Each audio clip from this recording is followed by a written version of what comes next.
Hi everyone, happy Saturday. My name is Erica and I'm delighted to welcome you to the second installment of our brand new Creature Feature series.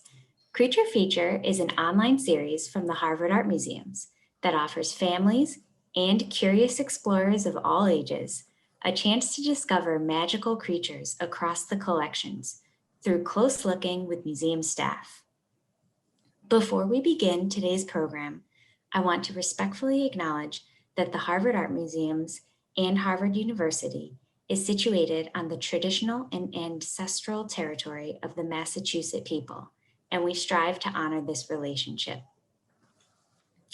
I also want to share how you can participate today. First, for parents who are tuning in with young children, I want to invite you to change your Zoom name to include their names too. To do so, you can right-click on your name in the participants window, choose More, and click Rename. You will meet my friends, Joachim and Meg, in just a minute. But first, I want you to look at the bottom of your screen and find the chat box. During their talk, Meg and Joachim will pause periodically to ask you questions about what you see. You may have to ask an adult for help, but you can type your answers to these questions in the chat box, or you can tell them to the person you are watching with, or both. I'll read these answers out loud as we go, and we'll also keep an eye on the chat in case you have other questions.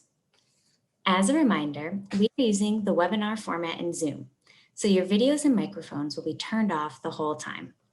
Now I'm going to hand it off to Joachim and Meg. Thank you, Erica, and welcome everyone. I'm so pleased to meet you all. My name is Joachim Homann. I'm working at the Harvard Art Museums as curator of drawings. I'm not drawing too much myself, but I'm looking at drawings all day. An art curator tries to understand works of art and share with others why they matter in exhibitions, books, and programs like this one. And now here's my friend Meg. Hi, everybody. I'm Meg Grasselli, and I love drawings. And I've been lucky enough to have been able to study and work with drawings for many years. Like Joachim, I was a curator too, but at another museum, the National Gallery of Art in Washington. But now I'm happy to be back at Harvard as a visiting senior scholar for drawings and a visiting lecturer, which means that I still spend a lot of my time looking at drawings. For our program today, Meg and I have selected a very special drawing that has two truly bizarre creatures to offer. And it is by the famous artist Michelangelo Buonarroti, or Michelangelo, from Florence, Italy. We are going to take a good look at this little sheet of paper today, which is only about 6 inches by 6 inches. Meg, you have a little sheet of 6 by 6 inches, and my sketchbook is also the same size, about the same size as the drawing. What we'll see is not just one beautiful picture, but several figures that seem to be unrelated. Look at the strange beastie head with its long pointed ears and the little guy with his funny head. And every corner of this sheet of paper is filled with more sketches. It's as if Michelangelo let his mind wander and came up with all sorts of ideas as he covered the paper. For us, it is nearly impossible to make sense of the various elements, but we all can guess, of course. Or can you come up with a story that connects all the details? Still, Michelangelo clearly was not just doodling. Perhaps we can figure out together what he was up to. For now, let's just say that even on a small scale, the drawing is very full, with some sketches jotted down very quickly and a couple that are much more carefully drawn. The whole sheet demonstrates Michelangelo's drawing skills and imagination. As you may know, lots of people think Michelangelo was a genius because he constantly came up with new ideas. Drawings such as this one helped him to keep track of those ideas. I think we all should be drawing more, not just to produce pretty pictures to hang on the fridge or give to parents and grandparents for a holiday, but to let our minds wander and possibly to imagine new creatures like Michelangelo did. This drawing is about 500 years old. It's a miracle, it's still around. Would you have guessed it is that old? We are still using mostly white paper to draw today, just like Michelangelo and his fellow Renaissance artists did. The Italians were great at making paper, and they still are, and Michelangelo would have had lots of paper around and used it in the workshop for many different kinds of notes. For example, he would write records on paper or contracts, letters, and poetry, and would then cover sheets of paper with his drawings as well. Most of us draw with pencils and crayons. In Michelangelo's time, drawing and painting materials were a little different. You might have heard of people using quills made from birds' feathers to write with ink. This worked for drawing as well. Or you might have heard of people drawing with charcoal. I think cave people already drew with charcoal, and artists are still using it today. This drawing, however, is made with black chalk. I wonder whether anybody has seen or even used black chalk. It's quite rare today. Black chalk is a natural mineral that is soft and compact and can be broken into smaller pieces or cut into sticks, as you see here in these images. Have you ever written with white chalk on a blackboard in school? Are people using that even still today? Not so sure. That is much more crumbly than this piece of black chalk. When he's drawing, an artist might hold a piece of black chalk in a little utensil holder, as you can see here, that makes it easier to handle and also keeps the hands of the artist clean. As we are looking at Michelangelo's drawing, you can see how each mark on the paper is made with the same piece of chalk.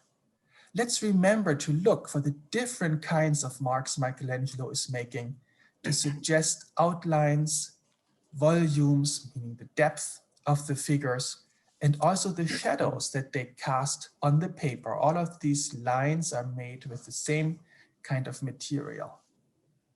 So before we continue, I have a question for everyone. I bet just about all of you have made drawings, right? So I wonder if you might share with us what your favorite thing is to draw. Ooh, fish. See, Ryan likes to draw fish. Ramona likes to draw people. Okay, also human figures and flowers from Maxine. Wonderful. My secret, when I was in kindergarten, my favorite was drawing our house with a path and flowers. But anyway, so we'll come back to Michelangelo's drawing in just a minute. But first, let me tell you just a little bit about him. As you already know, his name was Michelangelo, or Michelangelo Buonarroti, and he was born almost 550 years ago near Florence in Italy. His career as an artist lasted for close to 70 years. He lived to be 88, and he was the most famous and important artist of his time. He's still regarded as one of the greatest who ever lived. He was primarily a sculptor who worked mainly in a kind of stone called marble. And this is one of his very best known sculptures, just part of it. It's a 14-foot tall statue.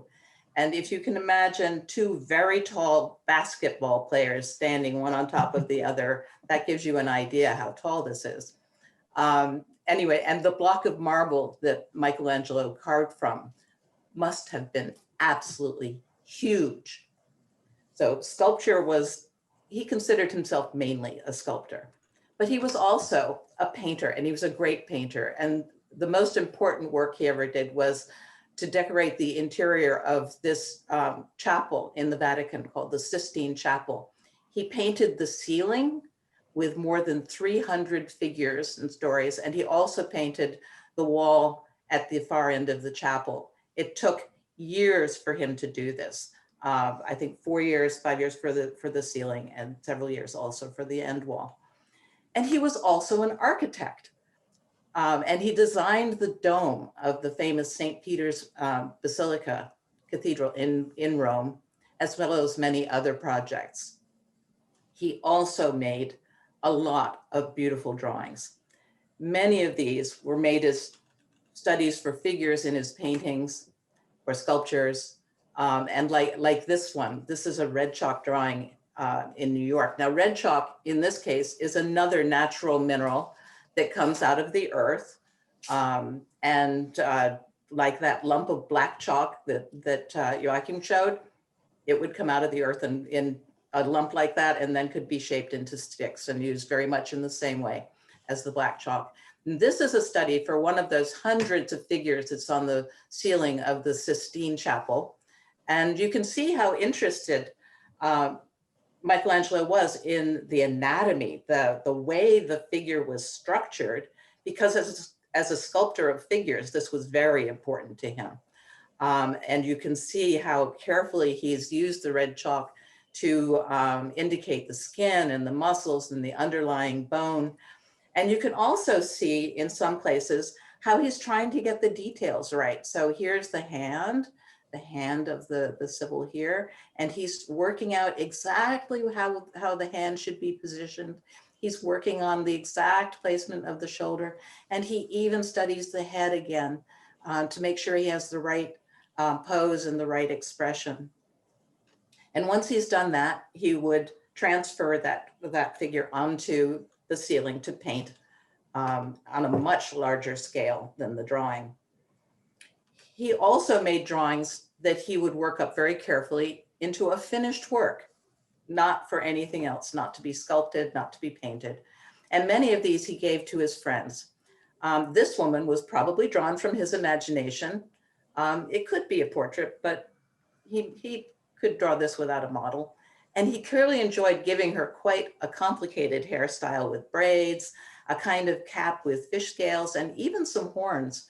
And this is drawn in that same kind of black chalk that the sheet of studies we're going to be talking about was drawn. And you can see how delicately Michelangelo used the chalk to create shadows on the face, the smoothness of the woman's skin, and the texture of her hair. And sometimes Michelangelo, as he did in our creature feature drawing, he drew funny faces and figures that are partly real and partly imagined, based on his observations of real people and sometimes animals, but turned into something that's not quite one or the other. This is one of my favorites. There we go. This one here is one of my favorites. I don't know if people in the audience remember Jar Binks from Star Wars, but he looks an awful lot like that. And notice the ears. Michelangelo loved adding fun ears to his sort of human figures and giving them funny expressions and, exaggerating little parts and pieces. So now I have another question for you.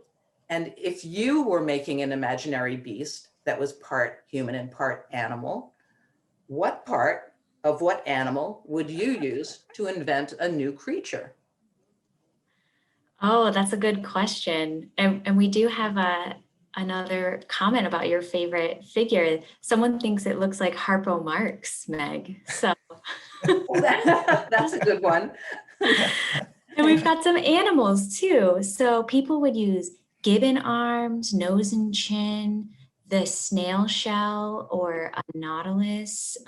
Maxine says a tail. Those are all great animal parts. I think a pig snout might be kind of fun. Ooh, I think one. Noses, an elephant's trunk. I mean, things like that might be fun. Anyway, let's get back now to this drawing and Joachim.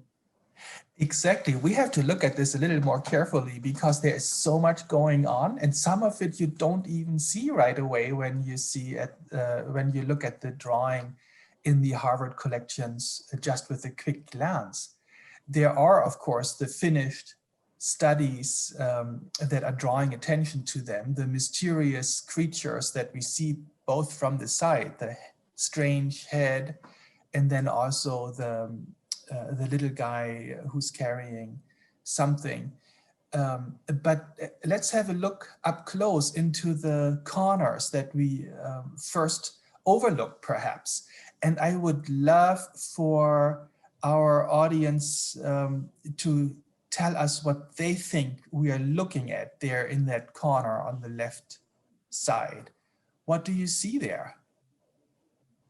Okay, Susan thinks gargoyles maybe, a baker, Karen, a woman. We have a woman praying, Huh. a woman reaching upward to put something on a shelf. Yeah, that's a good idea. Yeah. Isn't See, that her arms are wonderful? going Yes, up. thank you for those suggestions. She's I looking think up. that Yeah. we are all making out a woman who is taking a step forward. She's wearing a beautiful costume, a mother or an angel, I'm reading from Gretchen. That's very interesting. Maybe making a sacrifice. There is a lot of room for interpretation. We can't really see what this lady with raised arms is doing because the paper is cut and doesn't show her hands. She might be carrying something, reaching up to receive something. Her face is certainly turning upwards as well. Getting a cat out of the tree. You are really in the spirit. I love it that everybody comes up with different ideas, and the imagination is certainly stimulated by Michelangelo's interesting detail here. Let's look at the next corner because that's equally engaging. Yeah, what do you see in this corner? Can you make out what that is? This one's a little rougher than more roughly drawn, like Michelangelo just captured it with a few strokes. Can you see what it is? No ideas? A little faint. It looks to me maybe someone from the side. Oh, we have an old man kneeling in pain, a genie doing a twist, a crouching figure, man kneeling. I So like we're that. all sensing a figure in some sense of Yeah, movement, right? His head and his arm is kind of bent here, and he's crouching down and the bent knees. But what is this down in this corner here? That's actually not part of the drawing, but can you tell, and I'll tell you about that in a moment. Can you decipher what this is here? Oh, someone thinks it looks like a money sign. Oh, that's interesting. Yeah. So what are the parts of that? Yeah, what are the parts of a money sign? Are they letters, maybe? We've got L and S. Oh, and an anchor watermark. We've also got an S and an I. Yeah. And someone who's suggesting it's a collector's mark. Whoa, somebody knows something. Yes, absolutely. It is, it's an I. There's the I and there's the S, clearly. And there's also a little kind of cross above. And this is indeed a collector's mark. This is stamped on the drawing. Michelangelo didn't put it there. It was put on years later by someone who owned the drawing. And it's stamped, it's ink, but it's stamped onto the sheet. And this happens to be the collector's mark of Earl Spencer, who lived almost 300 years ago. And he was very proud of owning this drawing, and he wanted the world to know it forever. After he owned it, this mark was going to stay on the drawing forever, and everybody was going to know that once upon a time, Earl Spencer owned this drawing. So it's very important to have such marks because Joachim and I like to know exactly where these drawings have been. And when a collector does put a mark on a drawing like this, sometimes stamped, sometimes actually written in pen and ink or in pencil, it tells us where the drawing has been in its long life. And it's very important for us to know once it left the artist's workshop, where it might have been. Unfortunately, we can't maybe know everywhere it's been, but this is a big help. So let's go on to the next corner. This is one of the most complex and also mysterious parts. And I wonder whether our audience can make out what's going on there. I see at least 4 things that we should mention as we are discussing this tiny, tiny little corner of the drawing. So. A man playing a harp. Okay. Oh, a musician with a harp-like instrument, a man crouched, battle or with a protective shield. Ooh, We've got a couple people pointing out an eye. Oh, yes. Good observations here. Very good observation. And then a couple more things. Can you We've see? got a Oh yes, the big nose. Isn't that nose. interesting? Oh, yes. That one is tough to see. That one's hard to see. That's a no. Oh, And another and we've mark. spotted another mark. I think Yes. now we hit the 4 parts, and it's Wow, I just think we got them. incredible. A Yeah. profile of a person. That's exactly right. It is so confusing to see this very elegant nose and beautiful mouth, just penciled. I mean, it's of course black chalk, just drawn on the right side of the sheet. It's very elegant. And we just looked at another drawing, Meg, that you showed us of this beautiful lady with the funny hairdo and the ram horns on her head that has a very similar outline. And then we see this eye that is almost looking at us. And yes, the funny figure with the puffed up cheeks that we are going to study with more care in a moment. I just wanted to mention that there is yet another little stamp in the lower right side. And this one with the palette indicates the ownership of another famous Englishman, Jonathan Richardson, who was an artist, famous artist and collector of the 18th century in England. And Meg, as we're thinking about the past of this drawing, it's interesting to know that Michelangelo's drawings were among the first artists' drawings that people really wanted to own and wanted to hold on to, while for the most part, artists' drawings had been seen as a working tool and were used and passed on in the studio. Artists started collecting them and then others followed suit. But let's have a look at the drawing again. Oh, this is a very interesting question too, whether gargoyles are inspired from this artwork. We are currently thinking that these might be for another application of, and that Michelangelo might have envisioned a different kind of use for these drawings. But that's open to debate because the figures seem to indicate that, I mean, they could be translated into 3-dimensional objects, but for what purpose? That would be a really interesting question to have. When we are looking at this, thank you, Meg, for putting up this slide. When we are looking at the figure on the left and the different view of it on the right, we see a lot of parallels. Looking at it from 2 different angles, Michelangelo seems to figure out how this particular idea of a crouching figure can be translated into 3 dimensions. In both studies, the man is puffing out his cheeks, but we don't know whether that is because what he's lifting, you can see this thing on his shoulders is very heavy, or because he may be blowing out a flame. There is perhaps a flame all the way on the left of this contraption that he's carrying. So you could, when you look very, very carefully, you see some flame and also some smoke coming out. And although the figure is mostly human, Michelangelo has added a couple of things to make it a little bit animal-like. You see the tail that this figure is using to balance on it. It's really quite ridiculous.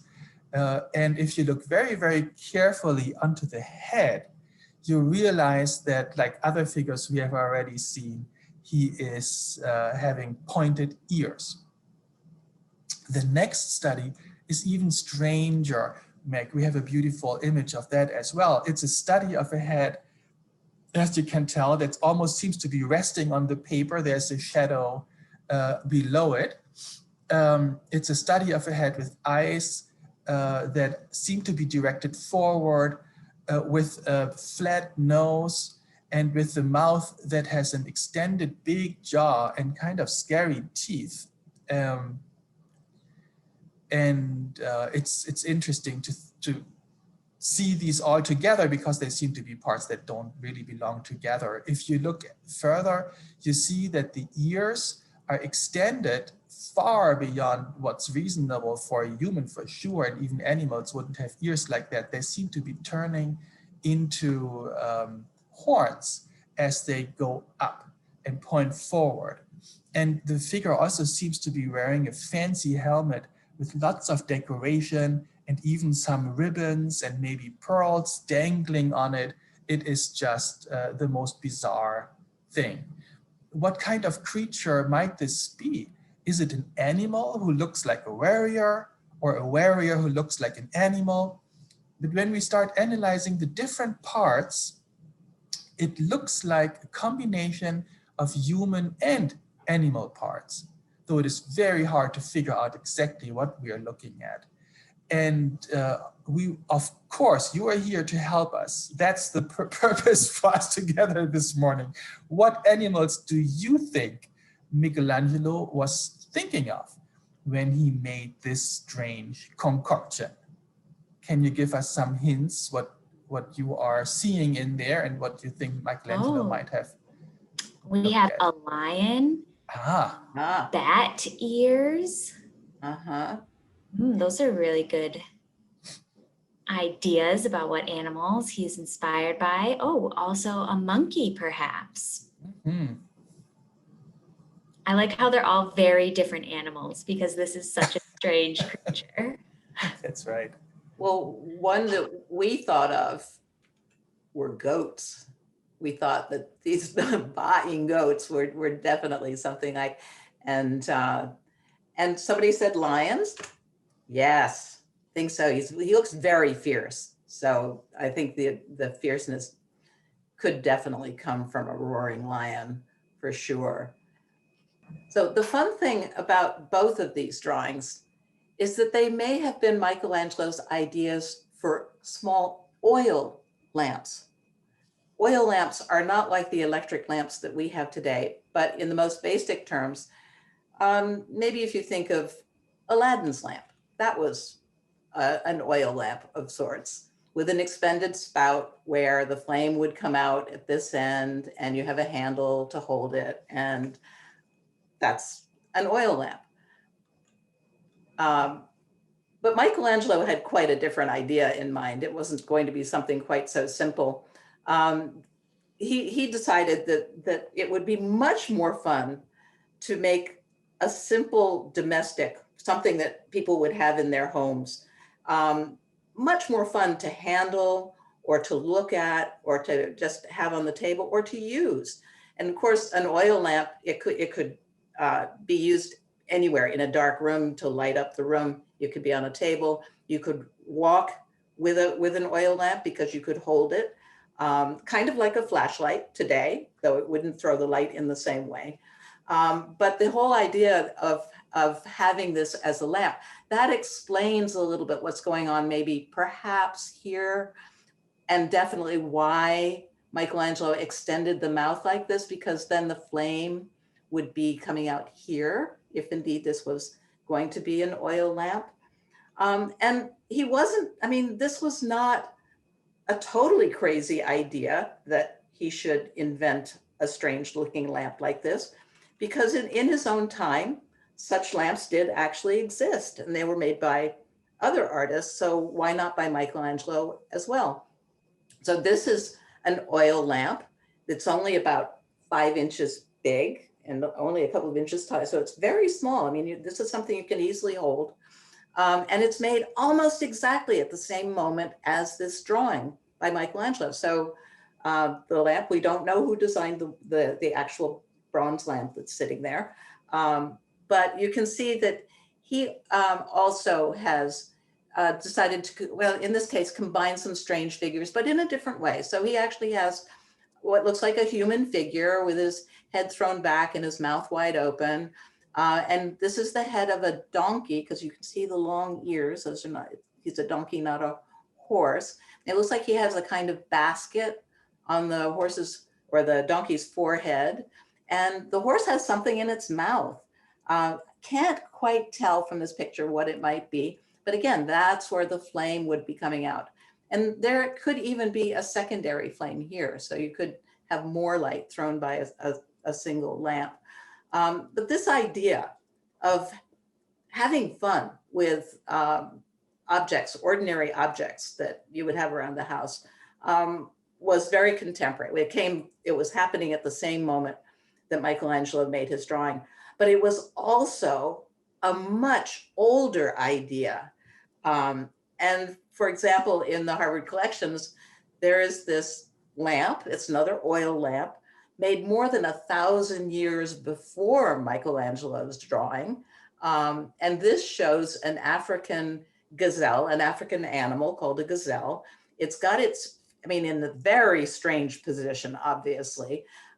Its feet, its legs are tied together, and then it's held up by other legs. So it's very strangely formed, obviously. And in this case, the flame would come out here. And clearly this artist was, who made this many, many centuries ago, was really enjoying the idea of making something different and amusing, entertaining out of an ordinary object. And don't you think that the artists who designed these lamps were having fun? And wasn't Michelangelo too, when he made his drawing? And so what do you think about maybe designing your own creature lamp? Or perhaps drawing just an imaginary creature of your own, just for fun? And if you do, maybe you could share it with us by tagging the Harvard Art Museums on Instagram. We would love to see what you create. And in the meantime, thank you for being with us today to take a close look at the Michelangelo drawing. We very much hope you enjoyed studying it with us. Thank you so much for joining us today, everyone. As Meg said, if you decide to draw your own creature lamp or creature, we would love to see it. You can share it with us by tagging the Harvard Art Museums on Instagram, or you can email it to our friend Tara at tarametal@harvard.edu. We would also like to invite you to join our next talk in the Creature Features series on animals from ancient Egypt with our colleague Jen Thum on Saturday, December 5th at 10 a.m. We'll also send a follow-up email with all of this information, so you don't need to jot it down now. I want to warmly thank Meg and Joachim and all of you for spending the morning with us talking about these fantastic beings. Have a great Saturday.